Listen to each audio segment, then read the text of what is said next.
So I wanted to do a quick shout out to my friends at the Pokeballers Mart. They got me these awesome jerseys. I'm friends with everyone there. I used to attend their locals, and I want to just shout out them in this video. Hey there, and welcome to another video. This is my Egman deck list from the webcam box tournament, 64 players, July 2nd, 2024.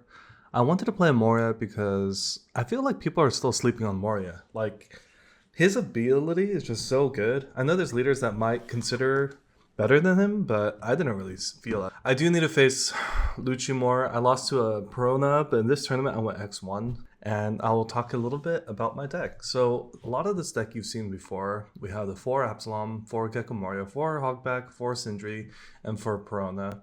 Now the other characters we have are 1 Kobe. I like the flexibility of having the ability to KO a 3 cost or less character.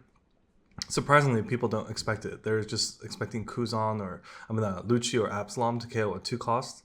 So having the 3 cost is just kind of a flex pick. It's a Navy 1k searcher, so I think that comes in handy, especially when I'm trying to go for single targets and I don't see these.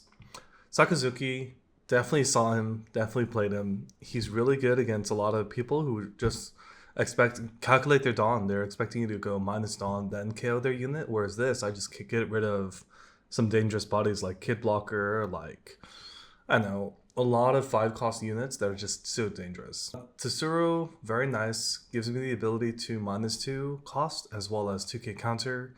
Definitely something you want to have against a lot of characters. Vorov felt really good. Borsalino's one of those characters that I think is just definitely good, especially against certain characters and leaders. I mean, just the fact that you can't be KO'd on by effects during opponent's turn is so good. Plus 1000 at 4 costs. It's perfect for my Moria. So Borsalino, I think, is a great addition to this deck. Being 4 costs to 6k on the opponent's turn and having the ability not to be KO'd by effects, definitely very good. I don't see myself needing more than 3, just because this comes out just as many times as I needed to. Mainly for the Moria and for the blocking as needed, just to summon Drew Moria. Kuzan, this is my bread and butter against a lot of decks. People, for some reason, are not running 10-drop Kuzan. And I'm just so ahead when I'm facing opponents, life-wise, and they had to deal with my board. By the time I play 10-drop, they're like, oh, crap, how do I get rid of it? Even Lucci's are like, oh, shoot. So once I play the Kuzan, my Lucci's or my other characters, I just get free kills. They really can't deal with it. Not only that, I get a KO at 5 cost, so I can deal with a lot of these opponents' characters that are difficult to deal with. And once I have one of them board, even if I have 2 on the board, like, it's just, there's nothing you can do. Of course, you can play Sabo, which is really good, but I think Kuzan at 2 felt amazing. Renew, have the ability to search for Navy. I don't have as many Navy units, so that's 9. Kozan cannot be searched by it, so that's 9 right there. 13, 16. 16 searcher abilities, but I really don't use it as much. I know Ice Age can come in handy, but Kuzan and these other combinations really work well for me. I have 4 Hamelpos as well. That helps with not needing the 4 of 4 Ice Ages, and Vora feel amazing. When I take away from the brand new, I use more Hamelpos. Sabo, 3 of, they felt great. I'll be real with you though. I can see myself going 2 just because on curve or like, you know, when I'm swinging or when I'm playing, I just have so many other good options to pick from, like leader ability, using 3 Dawns and then summoning a unit to KO. Sabo, definitely good in the mirror. Definitely comes through. Good for filtering out your deck as well. Rebecca, 2 of, she was really great. Definitely keeping 2 minimum. Consider going 3, but Rebecca, the ability to get back one of my characters that I need, especially the cards that are 7 or lower, like Sakazuki or Sabo or Brooke, really comes in handy. But you just want to be careful against red because they have a lot of people run Robin just to KO her. Lucci at 3 felt good for me. I know there's times where I could end up using 4 instead of 3, but there's also times where they're breaking the hand. I can replace some other characters to add a 4th one, but right now Sakazuki works really great as an alternative because I don't need a combo with anything. and it's very down efficient because they can RP Law can just minus 3,000 bottom deck this, whereas Sakazuki, they kind of just leave it on board. Absalom, as always, really good. It's nice to have in trash just so I can like use my leader ability for stubborn characters to KO if I don't see my other cards to play offhand. So Absalom 4 is great. Moria, 4 of, I just summoned 4, 2 is great. Just KO everything. Hogback, really nice. Hogback lets me filter through my trash, returning cards to my deck. So I definitely can't mill out with my leader with some of these characters' abilities, but it's also good to have. If all my Moria is in the trash, I can just filter out with Hogback. Sindri is really good for the 2k counter, just to be able to put more cards in my trash to be able to Hogback with leader ability and get a free Moria for my next turn. Generally, I find myself doing that combination more often instead of just playing Hogback or Absalom for face value, because if you can do it for a Dawn less and then be more Dawn efficient. Brook, man, I could have seen myself running 3 just because Perona, man, Ryuma, sometimes you just can't get rid of it without giving them that ability.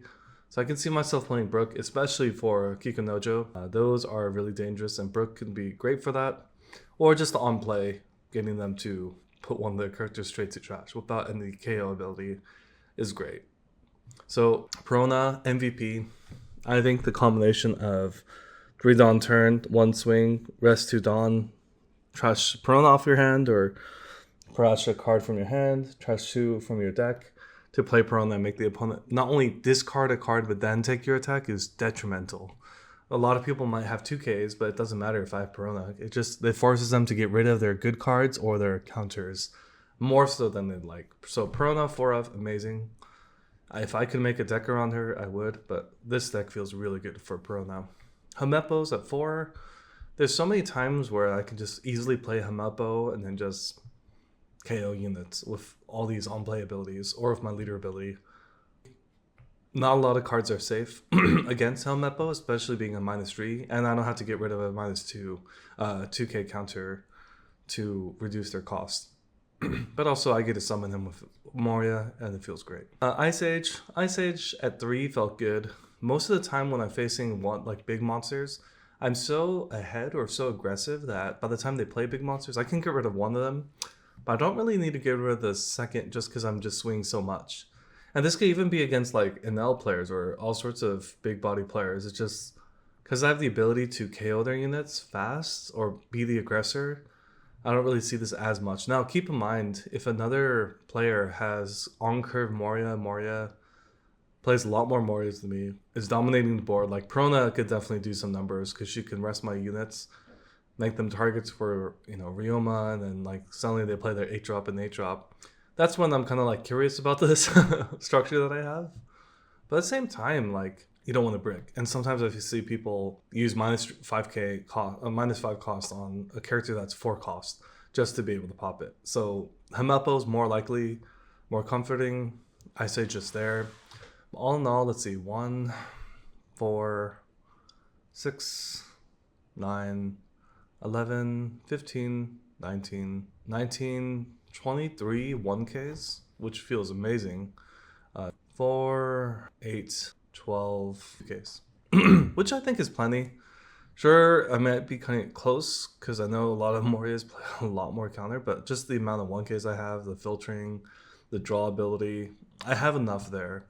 The main thing I need to make sure is set up my board, make sure the opponent can't really do much, and just on play, discard, play. That's my advantage. So Perona, definitely a huge pacemaker in this deck, forcing the opponent. Kuzan, such a clutch lead character to KO the opponent's board. Sakazuki, they don't expect it. Sindri, always great. Brook, for the odd cases that I want to get rid of. And Hamepo's at 4 with Ice Age at 3. This combination worked really well for me today. And I played a lot of characters who had different variety. So I lost to a Perona in my second match. I beat a kid. This is the red-purple kid who was surprisingly doing really well, but at the end I just countered out really well and they couldn't finish me off. They had a rush because they didn't have enough to deal with all my big bodies. With kid, our red purple kid. Seems like he was just testing, but in general, you just want to KO his heats. That's going to be a problem. His 5-cost kids. That's going to be a problem. Kid blockers, I mean. But I just dealt with his kid with Sakazuki. His kid, I kind of left alone just because he had other units, but that kind of made him be able to rush me so fast. But I still had enough to KO him because I had just too many big bodies. Nami, surprisingly enough, the Nami, they just try to stay at 5 life as long as they could, but they were using like events to counter my 5k swings with 9k. I didn't really understand that. I mean, it did work out for them in a sense because they were at 5 life for a while, but I just played my 10 drop and then played my big units, and I'm just constantly swinging 5 at them, and there isn't much for them to do. They didn't really have that much. They actually had quite a few cards in the deck left, but I think they were kind of... I think the new strategy with Namis I've seen is harder to play, especially because your Kayas aren't staying on the board. If you're using like some of the new 7 Warlord events that lets you bounce your units or etc., I'm just going to KO them before I counter you. So, especially with Absalom, I can just KO your Kayas before you even summon them. Yeah, with Nami, I just summoned a lot of units on the board, swung for 5 constantly, put my 10 drop, calculate when's the best time, because I did not strike one time, just because I kind of had a figure for what they had. But yeah, that's Nami. I faced an RP Law who, man, they just dealt with my Perona, because I just kept Peronaing them, I believe, and then they played... I'm trying to recall exactly what they played. They did have their, I think the Shiraya, but I just KO'd it with my Kobe. I think it was the Kobe, just the KO the 3 cost, which people don't expect. And then at that point, I just had so much progression of leader ability summon, KO, leader ability summon, KO, KO their 5-cost blocker, and just swing big. And they just didn't have enough because I think I was swinging way too much for how many cards they had in hand. Sure, they summoned a lot of boards at the end, but I KO'd a blocker right away, and then from there, it was just kind of over. I believe I also faced a Enel. Enel was interesting because they had the 10 drop ace, and it was the first time for me to face it in a tournament. But I really didn't really find it that difficult. I just KO'd it the first time it came out. Second time it came out, I just had so many units on the board, I just swung for game. And as an Enel player, sure, there's times where you want to play your 6-cost event to Kingdom, or I believe it's Kingdom Come or Raigo, but essentially that you want to play that event to KO my Morias. At the same time, he really couldn't afford to play it because I just kept playing Peronas and just making him trash a card. So by the time he had anything left, there was nothing really to KO. I mean, nothing really to play apart from his life-giving leader characters. So yeah, swung big. Yeah, Moria's been really good. I think that I'm kind of regretting that I didn't play in previous metas before, but at the same time, I think it just worked really well. Oh, my first match was Black Yellow Luffy. Now, Black Yellow Luffy was interesting because people keep telling me he's like such a difficult opponent a difficult leader to face, which, you know, I will admit, yes, it's difficult. But what you want to do is not only set up your board, set up, you know, KO whatever they put out, but also have it where you want to calculate their life. And with this person, unfortunately for them, they just didn't have enough 2Ks in their hand. And I was just constantly, I believe I was making them trash cards from their hand just by my summons, counting whatever they put out.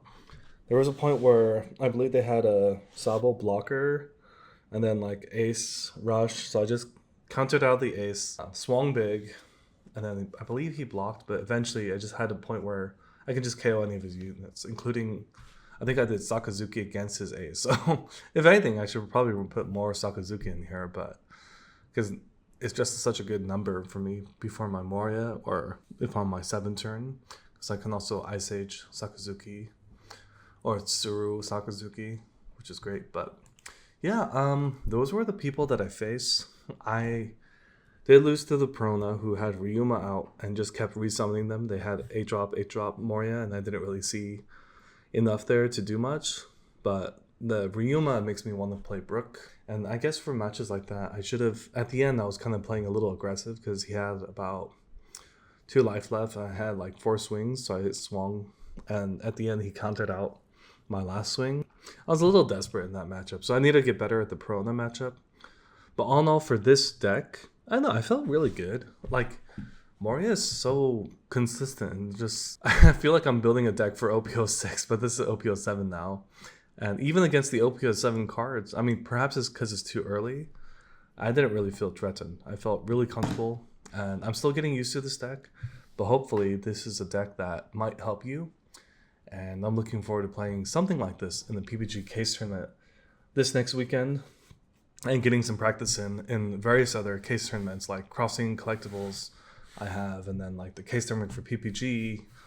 But I'm just getting all this practice before my event next month, next month in Regionals Pasadena. So yeah, thank you so much for watching. I hope this helps you, and this was Moria for the OP07. More changes, to be honest, are more likely to come, but for now, this is kind of what I'm running. Thank you.